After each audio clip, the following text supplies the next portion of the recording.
Бул сиз кечээ президентке кагаз бердиңиз, эми бул деген президент ген прокурорго поручать этти. Бул биздин түшүнүшүбүз боюнча депутаттар, бул купуя сыр болуш керек. Бул элге чыгып кетти. Сиз бербепсиз КТРге. Бул КТР каяктан алды экен? Же булар сизден жакшы дейби? Уну же КТР деп эле укум эки деп коелубу? Булар өтө ыкчам иштейт экен да. Же Илим Каныбековду өзүңүз зам кылбайсызбы? Өтө жакшы иштейт экен. Бирок ушул Абдул Сегизбаев ушу кызмат келгенде мурдагы пенсияга чыккан сиздердин кызматкерлериңиздер, генералдар ушуну аябай ыйлап айтышлы да, журналист келди көчөдөн, бул эми баардын такалап жок кылат деп. Ошол айткандар дал келди. Ушул менен сиздердин УКМКнын аброюна өтө шек келип атат. Эми салыштырмалуу айтайын, Өзбекстан, Тажикстан, Казакстанга виза берип атпайбы? Мына биздин ишкерлер, кийим кийүүчү, тигүүчү сектор аз жабылып, баары көбү Россияга көчүп кетишти. Казакстанга качып атат, визанын кесепетинен. Өзүлөр түз сырьё товар ала албай атат, көчүп кетип атышат.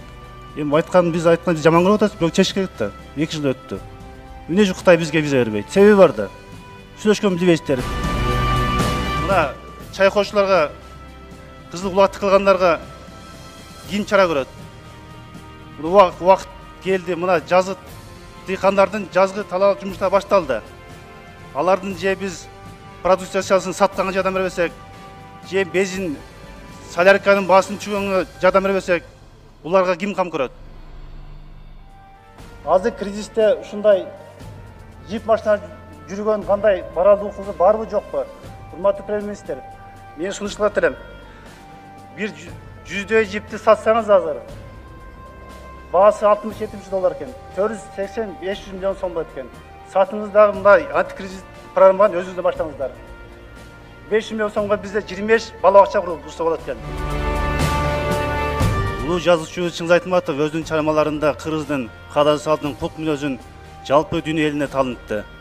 Быйыл 90 жылдык юбилейинде Орто Азия, Евразия мамлекеттеринин элдери кубанышып, 90 жылдык юбилейин белгилеп, жакшы чоң иштер жасап атат.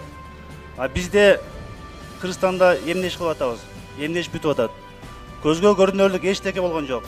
Мына жылдын аягында 3,5 ай калды. Форум, сөз, конференция эскерүү менен чектеле турган болуп калды.